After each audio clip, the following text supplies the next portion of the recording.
કોઈ બી માના દીકરાથી જુદું થવું ગમે નહીં. હું તમને જે સમજાવું છું ને ભાઈ, બરાબર, લેવામાં મારી જરાક પણ ના નહીં. પણ કોઈ બી ગમે તેવો દીકરો હોય પણ કોઈ માને પોતાના દીકરાના ઘર છોડીને જવાનું જરાક પણ ના થાય. આ માની છે ને આ પીડા બતાવે છે, આ પીડા બતાવે છે.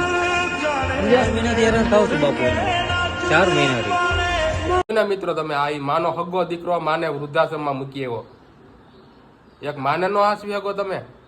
હારાવ તમને 9 મહિના સુધી પેટમાં રાખીને તમને આવડા મોટા કર્યા, એવડા મોટા હાઈસવા.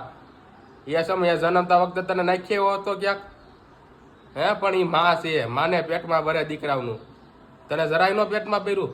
તારે તો એને દવા પીને મરી જવાય, મરી ગયા તારે મરી જવાય.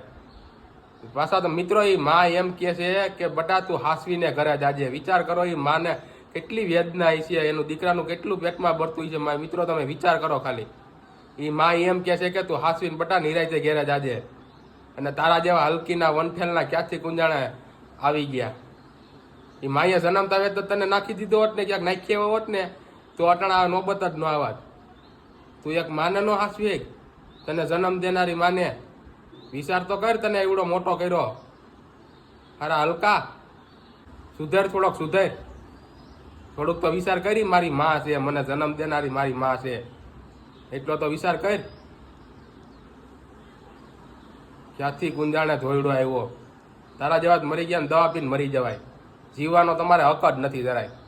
તમે જો એક માને નો હાસવી શકતા હોય ને તો તમારે જીવવાનો હક જ નથી આ દુનિયામાં. જરાક તો શરમજનક જેવું છે કે નહીં તારામાં? વટકેલ નો હારો.